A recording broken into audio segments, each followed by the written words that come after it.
గుంటూరు తూర్పు నియోజకవర్గంలోని ప్రగతి నగర్లో ఎమ్మెల్యే మహమ్మద్ నసీర్, గుంటూరు నగరపాలక సంస్థ mayor Kovelamudi Nani, commissioner police Srinivasulu sanitation, medical kit స్థానిక ప్రజలకు అందజేశారు. ఈ సందర్భంగా ఎమ్మెల్యే నజీర్ అహ్మద్ మాట్లాడుతూ తూర్పు నియోజకవర్గంలోని ప్రజల సమస్యల పరిష్కారమే లక్ష్యంగా పనిచేస్తున్నామని చెప్పారు. ప్రగతి నగర్లోని ప్రజల ఆరోగ్యాలను కాపాడే విధంగా అన్ని ఏర్పాట్లు చేస్తున్నామని తెలిపారు. ప్రగతి నగర్ కావాల్సిన డ్రైనేజ్, రోడ్లు మరియు సైడ్ కాలువ నిర్మాణం త్వరలో పూర్తి చేస్తామని హామీ ఇచ్చారు. గతంలో అధికారంలో ఉన్న వైసీపీ నాయకులు ఏం పీకారో సమాధానం చెప్పాలని ప్రశ్నించారు. చౌకబారు విమర్శలు కూటమి ప్రభుత్వంపై చేస్తే సహించేది లేదని హెచ్చరించారు.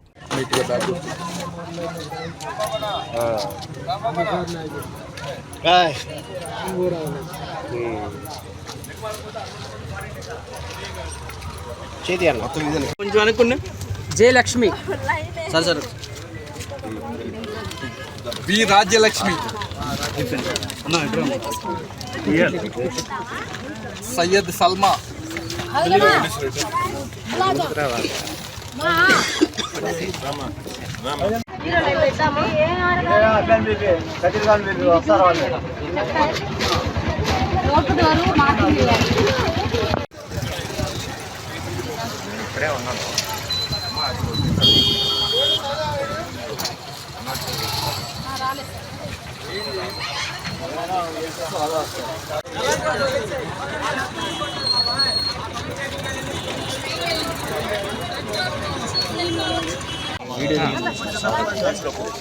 అన్న ఇచ్చిన వాళ్ళు వెనక్కి రండి, అన్న ఇచ్చిన వాళ్ళు వెనక్కి రండి.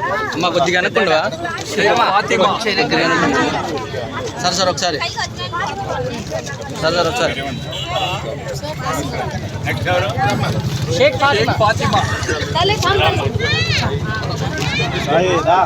మా ఇచ్చిన వాళ్ళు పక్కనండి, తీసుకున్న వాళ్ళు కొద్దిగా బి అర్చన. సార్ ఒకసారి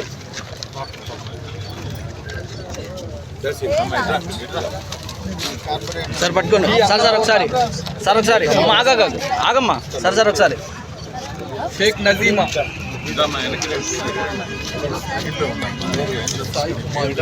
మా ఒకసారి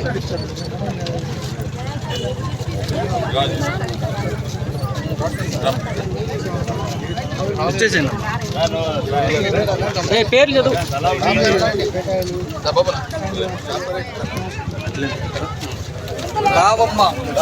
నగర్ ప్రాంతంలో గడిచినటువంటి వారంలో కురిచినటువంటి వర్షాలకు ముఖ్యంగా ఇదొక అనధికారికమైనటువంటి లేఅవుట్గా గత 20-25 సంవత్సరాల నుంచి అనేక మంది పేదలు ఈ ప్రాంతంలో నివసిస్తూ ఉన్నారు.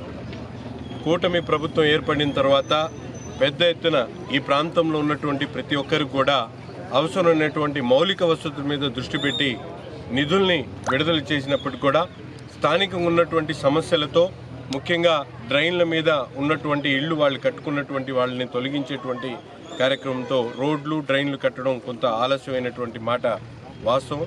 అయినప్పటికీ కూడా నిరంతరం కూడా నగరపాలక సంస్థ అధికారులు ప్రతిరోజు కూడా ఇక్కడ శానిటేషన్తో పాటు అవసరమైనటువంటి కార్యక్రమాలన్నీ కూడా నిర్వహిస్తున్నటువంటి పరిస్థితులు. గత వారం నుండి కురుస్తున్నటువంటి వర్షాలకు కొంత మంచినీటి సరఫరాలో లేకపోతే ఇక్కడ స్థానికంగా ఉన్నటువంటి డిస్ట్రిబ్యూషన్ పైప్ లైన్లో ఎక్కడ తేడా వచ్చిందో ఒకళ్ళిద్దరికి కొద్దిగా అనీజీగా ఉండి డయేరియా బారిన పడడం జరిగింది.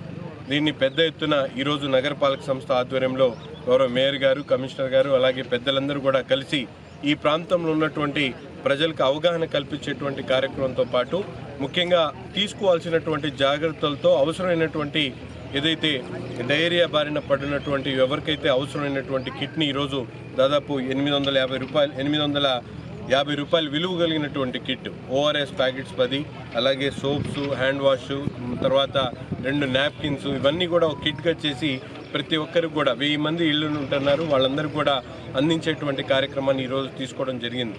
ముఖ్యంగా నగరపాలక సంస్థ ఆధ్వర్యంలో అలాగే మన ప్రభుత్వ లక్ష్యం ఏదైతే ఉందో ప్రతి ఇంటికి కూడా సురక్షితమైనటువంటి నీరు అందించేటువంటి కార్యక్రమాన్ని గౌరవ ముఖ్యమంత్రి గారు ఎంతో ప్రతిష్టాత్మకంగా తీసుకొని ప్రతి ప్రాంతంలో కూడా అవసరమైనటువంటి మౌలిక వసతులు అభివృద్ధి చేసేటువంటి ప్రణాళికలతో ముందుకు సాగుతూ ఉన్నాం.